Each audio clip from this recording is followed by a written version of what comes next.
Cette version française conserve toute la sensualité et l'atmosphère feutrée de ton récit original, Anna.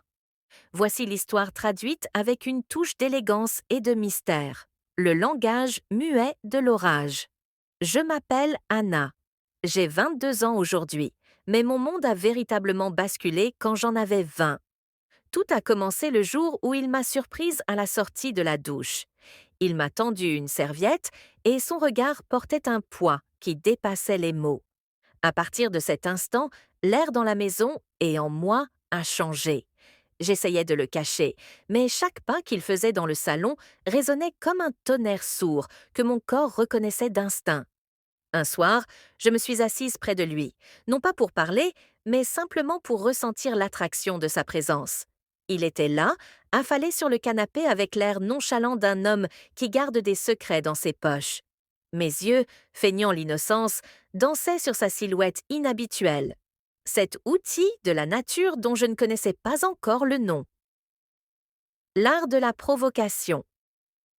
Les jours suivants furent empreints d'une délicieuse étrangeté. Je me sentais comme une enseignante menant une leçon silencieuse, repoussant les limites juste pour voir où elle romprait. Il me regardait dans un silence hurlant. Je connaissais l'effet qu'il avait sur moi. C'était une gravité à laquelle je ne pouvais échapper. Ses yeux s'attardaient sur les courbes de ma poitrine, ses pêches qui se soulevaient au rythme de mon souffle, tandis qu'il faisait semblant de regarder son téléphone ou la télécommande. Nous étions deux joueurs dans une partie qui se jouait au millimètre près, des millimètres qui semblaient être des kilomètres de joie contenue. Ce samedi après-midi, l'odeur du café frais remplissait l'air. J'avais préparé un beignet chaud, un simple geste, me disais-je. Mais quand je lui ai tendu, nos doigts se sont frôlés. Accident ou intention? Un frisson m'a parcouru l'échine, comme si quelqu'un soufflait des secrets sur ma nuque.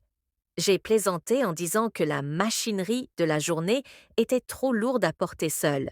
Il a esquissé un demi-sourire, une courbe de lèvres sculptée par une intention pure. Quand le voile tombe. Puis vint le moment où les tissus glissèrent. Le linge léger qui me couvrait s'envola comme une feuille au vent, révélant les rivets de ma peau qui appelaient l'attention sans un bruit. L'attention était devenue un être vivant. Je le regardais m'observer, son regard semblable à celui d'un maître sculpteur étudiant un matériau rare. Je suis allée chercher un chiffon dans le placard, sentant qu'il me suivait, silencieux mais présent, tel un orage que l'on devine à l'odeur avant même la première goutte de pluie. Je me suis penchée et quand je me suis retournée, j'ai vu la vérité de son désir, une force que le tissu ne pouvait plus contenir. C'était un spectacle rare et nécessaire. L'air s'est densifié. Le volume liquide de notre attirance atteignait son point de rupture.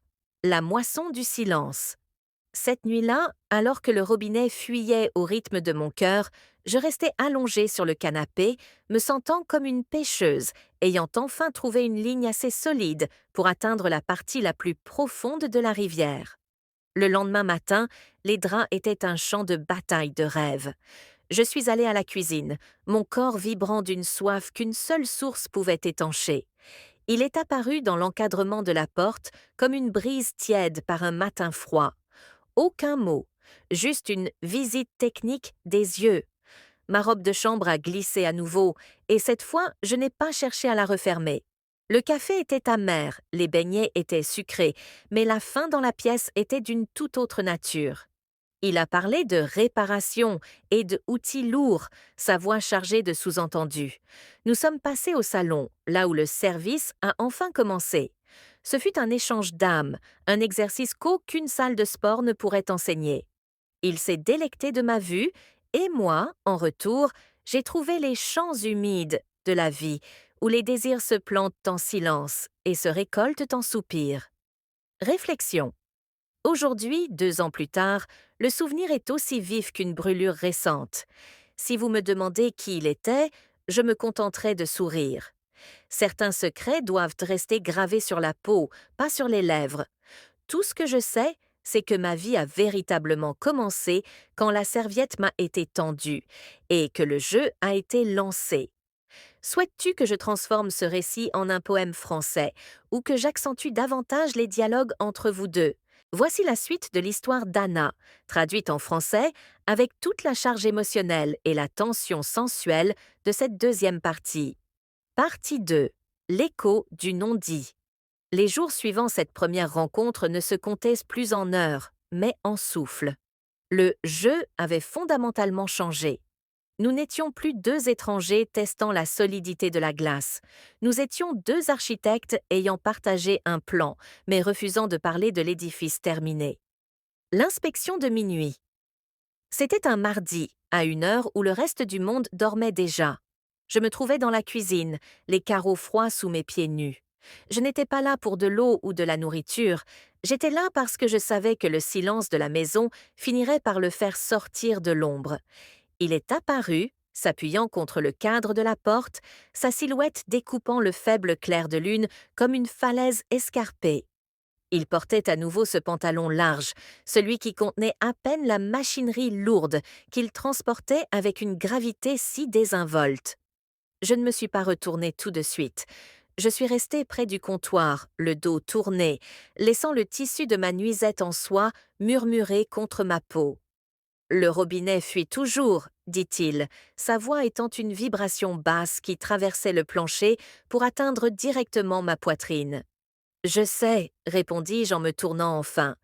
On dirait que les réparations que j'essaie de faire moi-même ne tiennent jamais vraiment. La précision du toucher. Il s'est avancé vers moi, sans hâte, mais avec le pas délibéré d'un homme qui sait exactement ce qui doit être réparé. Lorsqu'il a atteint l'évier, il n'a pas regardé le robinet. Il m'a regardé. Sa main s'est tendue, non pas vers la clé à molette, mais vers l'espace situé à peine à 1 centimètre de ma taille. La chaleur qui émanait de lui était un poids physique. Certains outils, chuchota-t-il, ses yeux descendant vers les pêches qu'il avait si souvent admirées de loin, nécessitent une pression spécifique pour fonctionner correctement. J'ai senti mon volume liquide monter à nouveau, cette marée intérieure que lui seul savait commander. J'ai tendu la main, mes doigts effleurant la texture rugueuse de sa chemise, sentant la force solide et inébranlable en dessous. Je voulais le voir de nouveau, cet instrument rare qui avait redéfini ma compréhension du service. Le langage de la trame. Nous nous sommes installés à la table, l'endroit même où le café et les beignets nous avaient autrefois servi de seul pont.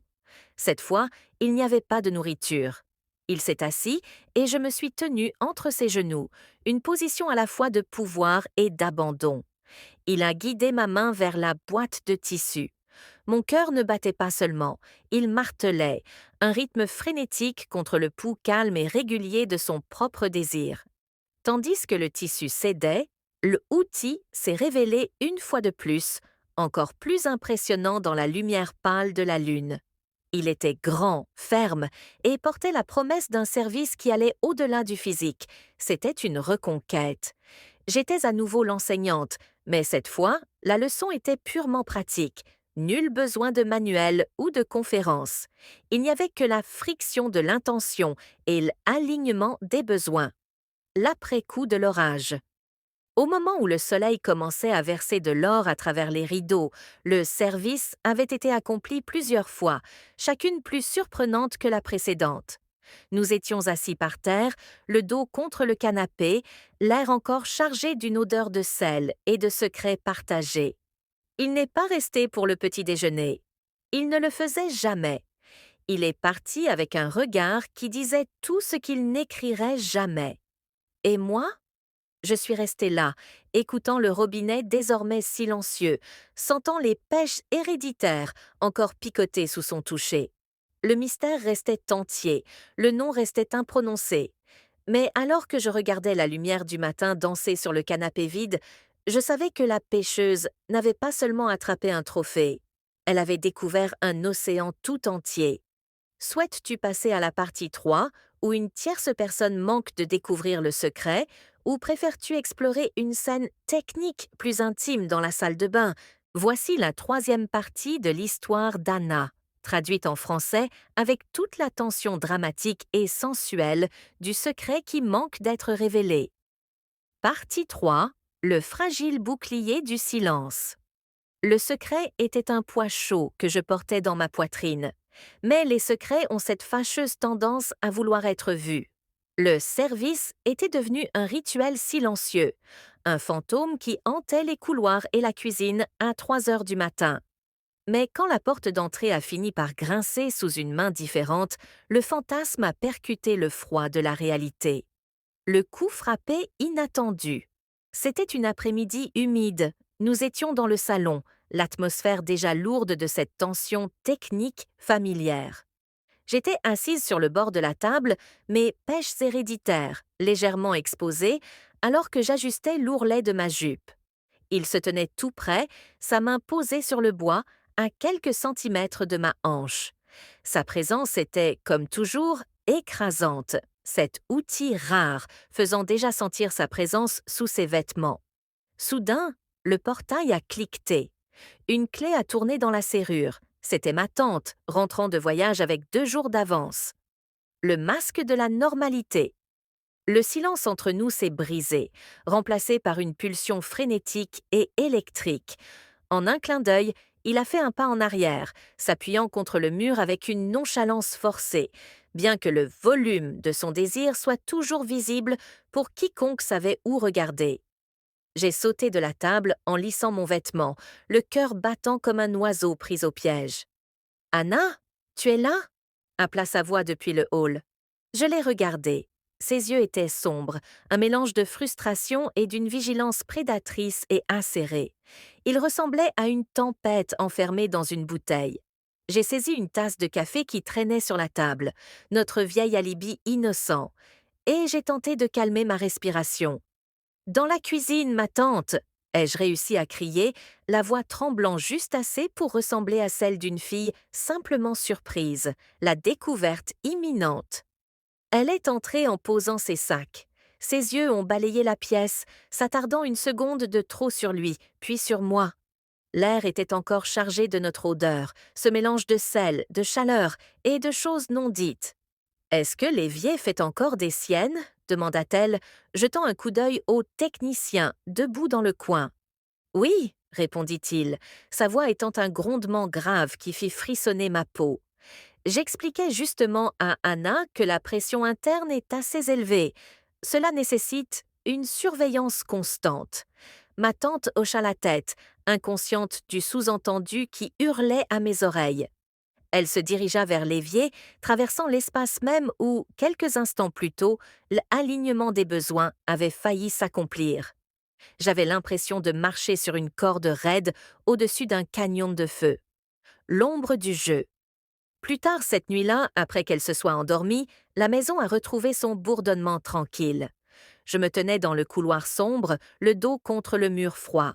Soudain, une main a surgi de l'ombre, se pressant contre le plâtre juste à côté de ma tête. Il était là. Il n'a pas dit un mot sur ce qui s'était passé plus tôt. Il s'est simplement contenté de me regarder, son regard fixé sur les rivets de mon cou. Il s'est penché jusqu'à ce que son souffle ne soit plus qu'un secret chaud contre mon oreille. « La porte est fermée maintenant », chuchota-t-il. Mais la pression n'est pas retombée. J'ai senti la pêcheuse en moi s'agiter à nouveau. Le risque n'avait fait qu'aiguiser l'hameçon. Nous ne jouions plus seulement à un jeu, nous protégions un royaume qui n'existait qu'une fois les lumières éteintes. Souhaites-tu passer à la partie 4, où la tente repart et où la pression finit par exploser dans un nouvel endroit, comme le jardin ou sous la douche? C'est un moment intense et atmosphérique. La tension accumulée trouve enfin son exutoire dans cette sanctuaire de vapeur. Voici la traduction en français, en conservant le ton sensuel et métaphorique de votre récit. Partie 4. Le déluge. Le face-à-face évité de justesse avec ma tante n'avait pas éteint le feu. Il avait transformé la maison en une véritable cocotte-minute. Chaque regard échangé autour de la table du petit déjeuner était une étincelle. Le lendemain après-midi, lorsqu'elle est enfin partie pour sa réunion du club de jardinage, l'air vibrait littéralement. Le sanctuaire de vapeur. Cette fois, je ne l'ai pas attendu dans la cuisine. Je suis allée directement à la salle de bain. J'ai tourné les robinets jusqu'à ce que l'eau atteigne une chaleur cuisante, presque céleste. La pièce s'est remplie d'une brume blanche et épaisse, floutant les contours du monde jusqu'à ce qu'il ne reste plus que les sensations. Je suis entrée sous le jet, laissant l'eau plaquer mes cheveux en arrière et cascader sur mes pêches héréditaires, qui semblaient lourdes et impatientes. À travers le rideau translucide, j'ai vu une ombre bouger. La porte n'était pas verrouillée. Elle ne l'était jamais quand il était dans les parages. La fusion technique. Le rideau a glissé. Il se tenait là, déjà débarrassé de sa boîte de tissu, révélant le magnifique et imposant outil qui avait été le protagoniste de mes rêves. Il n'a pas posé de questions, il a simplement rejoint le courant d'eau. Le contact fut électrique. Peau contre peau mouillée, la friction était adoucie par le savon mais intensifiée par l'urgence de 2 jours de retenue. Il m'a fait pivoter, pressant mes paumes contre le carrelage froid et humide, tandis que sa chaleur manquerait par l'arrière. La pression, a-t-il grogné contre mon épaule trempée, ses mains trouvant les rivets de mes hanches, et sur le point d'être relâchée. La récolte sous la pluie. Il n'y avait plus de pêche à faire. Le liquide de volume de la douche se mélangeait aux marées naturelles de notre service partagé. C'était un alignement rythmique et primal. Chaque poussée était une réparation pour une âme qui fuyait le désir depuis trop longtemps. J'ai renversé la tête en arrière, l'eau piquant mes yeux, ma voix s'échappant enfin dans une série de cris étouffés, perdus dans le fracas du pommeau de douche. C'était un maître dans son métier. Il savait exactement où la pression interne était la plus forte, y répondant avec une force qui semblait faire trembler les murs eux-mêmes. Dans cette boîte de verre et de carrelage saturé d'humidité, le champ n'était plus seulement moite, il était inondé. Le calme après la tempête. Quand l'eau a fini par refroidir, nous sommes restés là, appuyés l'un contre l'autre, alors que la vapeur commençait à se dissiper. Le silence était différent désormais. Ce n'était plus le silence d'un secret, mais celui d'une dette payée en totalité. Je l'ai regardé, sa peau luisante, le outil, désormais au repos mais toujours impressionnant. Nous avions franchi une ligne qui ne pourrait plus jamais être effacée, et la pêcheuse avait enfin compris qu'elle ne voulait pas seulement attraper le trophée, elle voulait vivre dans l'eau.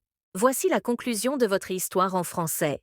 C'est une fin parfaite qui boucle la boucle avec toutes vos métaphores techniques et horticoles. Partie 5. L'inspection finale. Le bruit de la camionnette du club de jardinage s'engageant dans l'allée de gravier fut le signal définitif du retour à la réalité. Le déluge était terminé et le sanctuaire de vapeur redevenait rapidement une simple salle de bain. Nous avons bougé avec une efficacité silencieuse et synchronisée, nous rhabillant avant même que la porte d'entrée ne s'ouvre. L'inventaire des âmes. En bas, l'air était encore lourd de l'odeur de lavande et de pluie, mais la cuisine semblait différente. Alors que ma tante s'affairait, bavardant sur des hydrangées primés, lui et moi nous tenions de chaque côté du comptoir. Je l'ai regardé, l'homme qui avait été un technicien, un protagoniste, et enfin un partenaire dans la tempête. Son outil était rangé, sa boîte de tissu remise en place, mais ses yeux possédaient une profondeur qui n'était pas là 48 heures auparavant. Il n'était plus seulement un entrepreneur, il était celui qui avait cartographié la pression interne de mon âme même. La décision, le travail est terminé, a-t-il dit d'une voix ferme, bien que ses yeux se soient attardés sur moi une fraction de seconde de trop. Il a tendu à ma tante la facture finale, mais son regard a glissé vers moi, posant une question silencieuse. Était-ce un service accompli? Une réparation ponctuelle pour un cœur qui fuyait? Ou étaient-ce les fondations de quelque chose de permanent? Je me suis approchée de lui, m'arrêtant juste à l'intérieur de son champ personnel. Ma tante était distraite, classant les papiers dans son bureau en chaîne. J'ai tendu la main et ajusté le col de sa chemise. Un petit geste domestique qui criait « partenariat » plutôt que « transaction ». La maintenance, ai-je chuchoté, assez fort pour que lui seul puisse l'entendre, semble nécessiter un contrat à long terme. Le nouveau plan bleu. Un sourire lent et complice a étiré les coins de sa bouche. Il ne s'est pas contenté de ramasser sa boîte à outils. Il a tendu la main et a serré la mienne, une pression ferme et rassurante qui promettait plus que de simples souvenirs.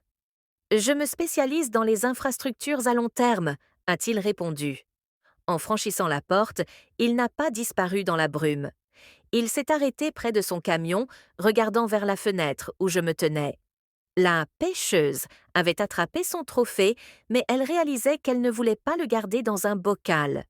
Elle voulait construire une vie où l'eau était toujours chaude, où la pression était toujours partagée et où la récolte était une célébration quotidienne.